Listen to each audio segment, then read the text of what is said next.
Welcome to a special edition of Legal AF. When we talk on Legal AF or on the Midas Touch Network about 20 attorney generals, 20 states, 23 states, or 15 states, whatever it is, got together and filed this very important federal case seeking an injunction or otherwise against the Trump administration and the power of the states in this moment. It's not just the governors, although governors are proving to be very, very important here as first responders. It's their attorneys general as well that are fighting the good fight and winning 80, 90 or more. I'll get corrected, I'm sure, by the attorneys general I'm going to have with us on the show today. But they are the ones that you need to focus on in terms of the resistance against Donald Trump's abuse of power. And I can't think of two people better to bring together to brief our audience than the Attorney General of New Jersey, Matt Platkin, and the Attorney General of California, returning, Rob Bonta. Let's bring them both on. Attorneys General Platkin and Bonta, thank you for joining Legal AF and briefing our audience. Grateful to join you. Yeah. And I thought the case that we'd kick it off with is one that just got filed. I mean, we're talking about at the moment, which is a case in Rhode Island filed by 21 attorneys general, including the two of you. It's actually a pleading signed by General Platkin. So as a lawyer, I know what that means. You signed it under Rule 11. I get you. And even the DC Attorney General, not that one, the Schwalber, the one that we like in DC, that's doing the right ethical things. He, fresh off his win against Pam Bondi, joins in here, and this is so important. This case, this is about Donald Trump trying to impound or deny funds to states under the Victims of Crime Act, which is about victims of crime. And he's victimizing victims of crime all over again. The medical treatment they need, the psychological treatment they need, the housing that they need, everything that they need. That in 1982, under the Reagan administration, a bipartisan group got together and said, we need the part that's being left out of our criminal justice system are the victims. And so now Donald Trump wants to stop those billions of dollars of funds going to the states, blue states, unless they get on board with dismantling their sanctuary state or sanctuary city policies, or get on board with his inhumane immigration policy. And nowhere in that statute, in that funding from Congress, can he condition the payment on that type of compliance, and hence the lawsuit. Let me turn it over to you, to our two attorneys general here. I don't know who will go first. Talk about the case that's been filed, why it's been filed, and let's catch our audience up about what comes next in the case. First of all, thanks for having us. It's great to be here. And I have to just give Rob and the other 20 AGs on this case, and frankly, all 23 of us in the coalition, a huge shout out. This is just a team effort on all of these cases. But this case really, frankly, shocks me that we had to file. You noted 40 plus years ago, the noted liberal Ronald Reagan signed into law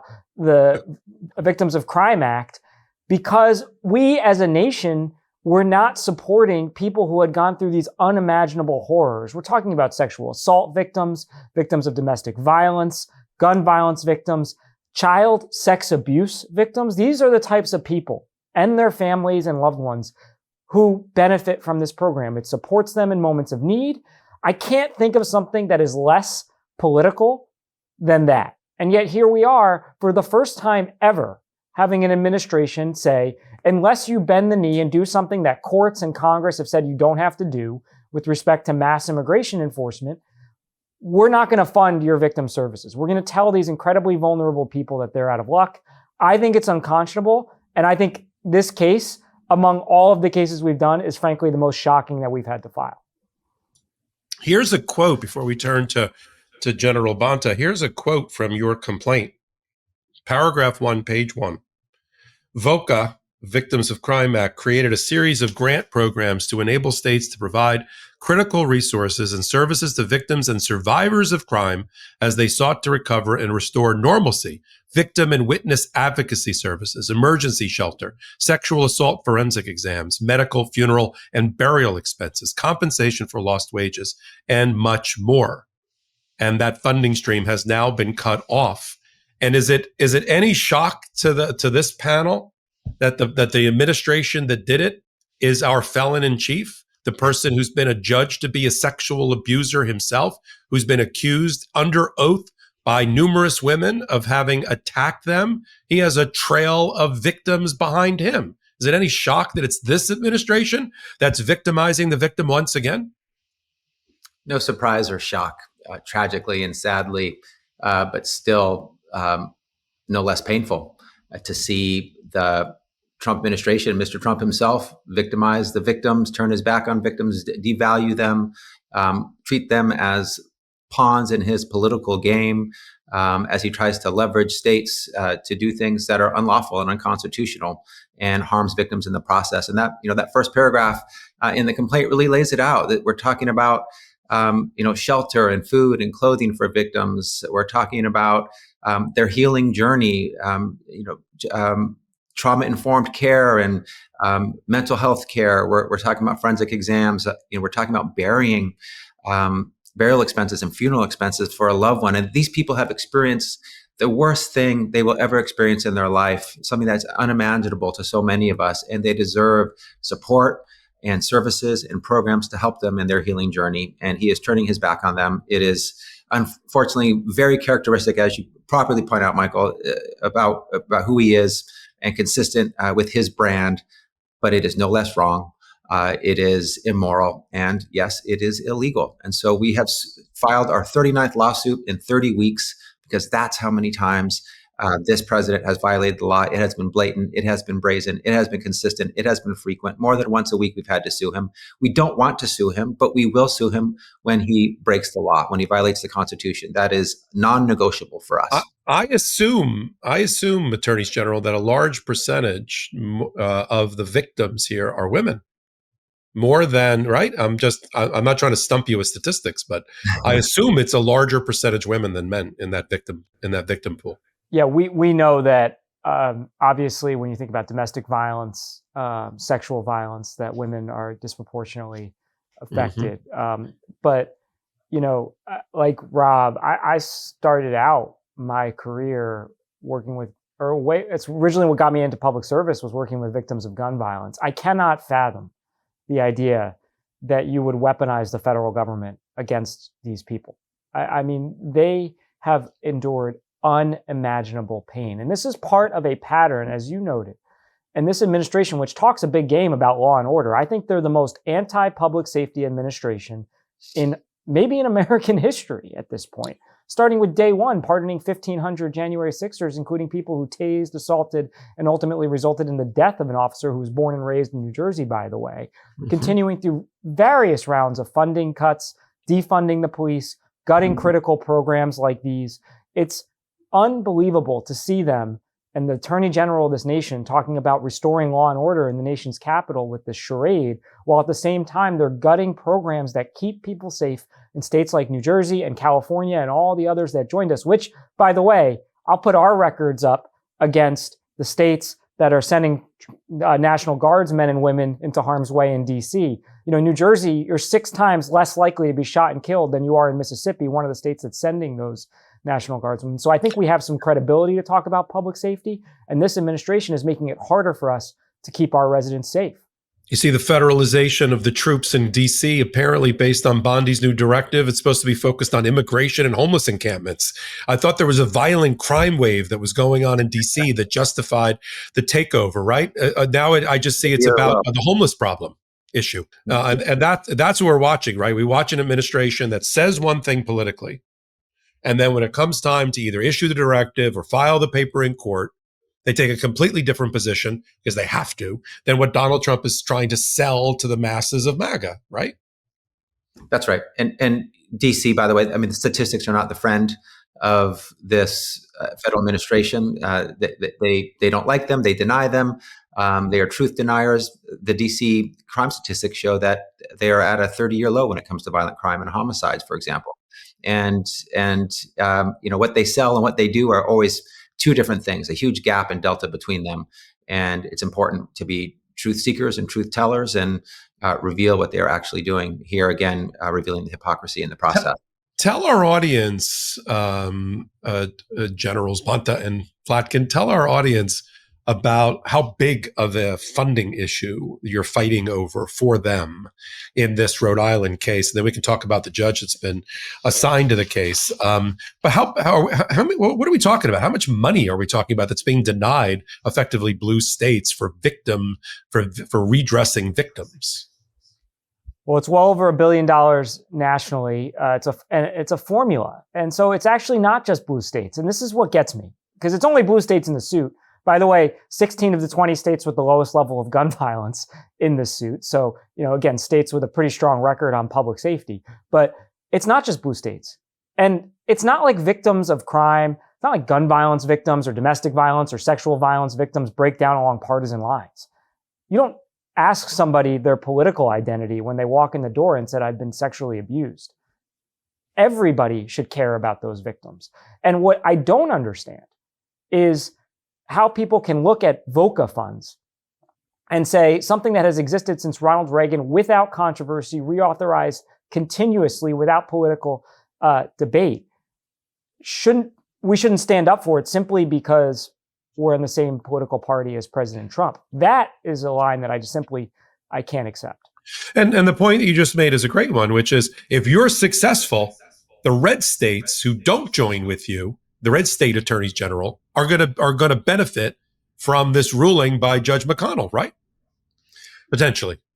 Perhaps, and I'll say on the nationwide funding over $1 billion, as AG Platkin appropriately points out, 165 million in the the large state of California. So a lot at issue, and the Republican AGs are nowhere to be seen.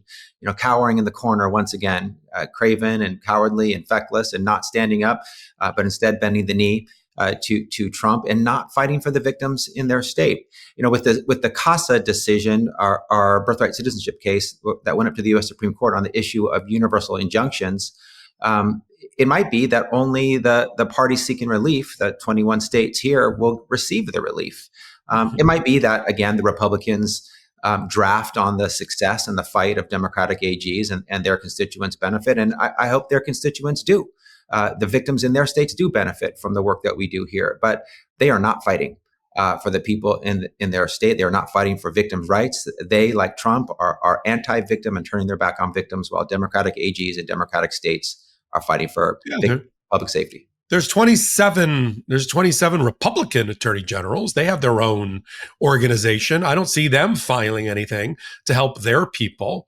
I don't any of their people. As you said, they just draft behind yours so they don't get politically sideways with Donald Trump, and yet try to find a way by accident to service their constituency. AG Platkin had this to say on your website about this. Playing politics with the lives of people who have suffered so greatly is reckless. It is cruel. And in this case, it is illegal. We're filing a suit today to stand up for our residents and for the law, which prevents these unlawful conditions on congressionally authorized funding. We look forward to blocking these conditions and preventing further harms to crime victims. And you've pulled randomly the chief judge of the District Court of Rhode Island, Chief Judge McConnell, right? That's correct. Yeah. And for those that don't know, he should be well respected by all states. I mean, 20 years ago, he negotiated the tobacco settlement involving the tobacco industry on one side and 46 states on the other. So he's a well-known commodity. And I'll speak for it. I think you guys have I think the 21 of you have pulled a very, very fine judge here, an Obama-appointed judge, but one is very sophisticated and very well respected. And I think you'll get the right results here. Are you seeking, we talk a lot on Legal AF about temporary restraining orders. I mean, we've taught our audience from administrative stay to temporary restraining order to preliminary injunction to permanent injunction and everything in between. So they're very sophisticated. We laugh that this is Legal AF law school. Have you sought a temporary restraining order? What is the nature of the case? How do you get relief from this Judge McConnell?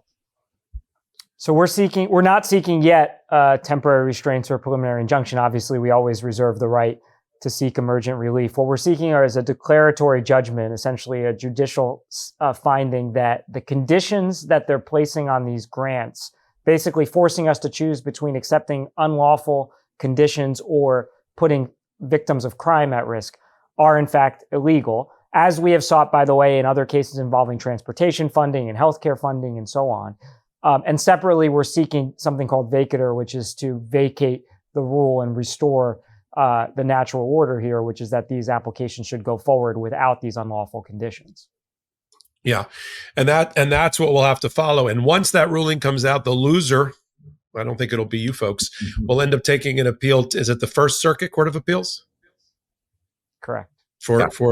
And we've talked to our audience about where these kind of cases are getting filed. You know, the Washingtons and Californias, the Rhode Islands, the Massachusetts, even the Maines, the Marylands, the District of Columbia, and the various circuit courts that those funnel into, and doing exceedingly well. I mean, AG Bonta, you gave a stat last time you were on about the winning percentage for the gang of 23 here in courts this term. What is it approximately?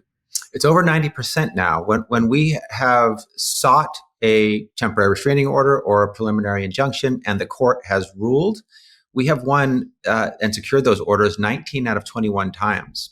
So over 90% win record at the early stage. And by the way, when you are granted a temporary restraining order or a preliminary injunction, there is a peak at the merits of the case where the court says you are likely to succeed on the merits and makes a decision early on. And so we've been very successful, we believe, that in front of any judge in any court, where that judge is doing exactly what they're supposed to do, what is their duty, to be fair, consider all of the facts and the law, and consider our case, we will prevail.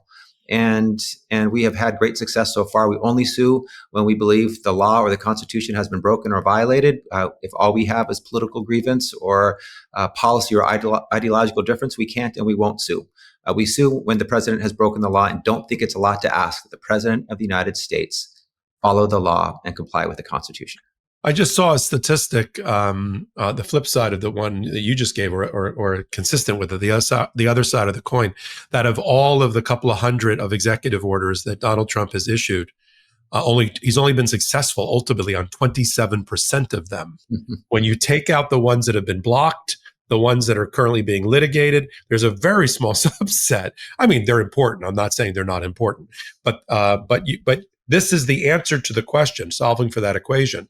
Why do we continue to file the lawsuits in federal court if a couple of them are going to get reversed at the United States Supreme Court? And the answer you're seeing from the attorney generals here, which is they don't all go to the Supreme Court, and justice is done every day at the district court level and at the first level of appeal, right? 100%. Most cases never get to the U.S. Supreme Court and never will. That's right. Many important, very impactful cases will, but we have many live preliminary injunctions and temporary restraining orders that have not been stayed, that have been affirmed or untouched by an appellate court and will never get touched by an appellate court. So a lot of important work towards justice and preserving democracy and the rule of law happens at the trial court level. Yeah. Let me ask AG Platkin something for a minute, and then everybody can comment about it. And it's just sort of inside baseball for our audience. I assume you've got your regular team, right? Whether you use your Solicitor General for the state or you use the Attorney General's office, each of the 23, depending upon the case, may have some similar lineup of lawyers that are involved on behalf of the states. Are you finding on the Department of Justice side, are you running into, because they're so shorthanded and so underfunded, are you running into the same counterparty on the other side in these cases on a regular basis? With respect to the individuals, yeah, we've seen some of the same folks show up on the same cases.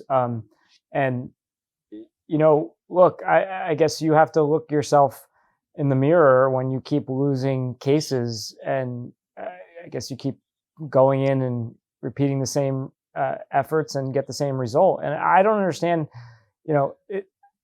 as Attorney General Bonta said, when you lose a preliminary injunction, it means that a court, before even having the benefit of the full record in front of them, looks at the case and thinks you're likely to lose. And as a government, that should make you rethink what you're doing. And yet what we're seeing is time and time again, they're doing the same thing. The VOCA case is a new subject matter, frankly, an abhorrent set of funds that they would hold hostage, but it's the same general playbook that they've been trying in various forms for months. and have had injunction after injunction after injunction issued against them, many of which have not gone up and won't go up to the Supreme Court. In New Jersey, I calculated it's well over $22 billion of funding that are continuing to flow to the state because of our lawsuits. At some point, you'd think you'd step back and say, wait a second, maybe we need a new strategy. We have majorities in Congress. We've got the executive branch, and yet everything we're doing is getting struck down by courts, including by judges that I myself have appointed. And yet there's no effort to reevaluate their strategy at all. Yeah, that's a very interesting point, and there's not going to be. I mean, they're not right. They're not in this to make adjustments, right? They've been given a directive by Pam Bondi, Todd Blanche. I mean, now you got Stan Woodward of all people, who's going to be the bad cop to Todd Blanche's worst cop in the Department of Justice. I mean, I just did reporting today about this top leader in the antitrust division who's come out against the Hewlett-Packard merger with Juniper, claiming that Bondi and Woodward are basically corrupt and allowing MAGA lobbyists to infect the antitrust approval process.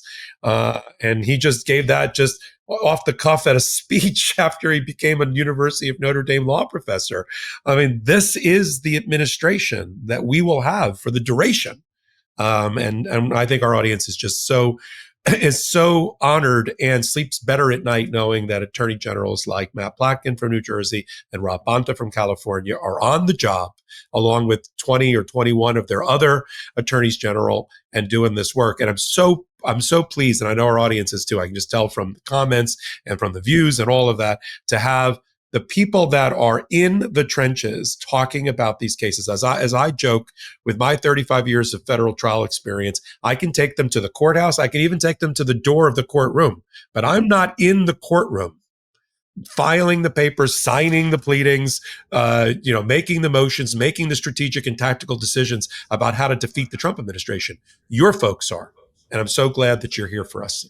Thanks for having us. Grateful to be with you. Thank you so much. New Jersey Attorney General Matt Platkin and California Attorney General Rob Bonta on Legal AF.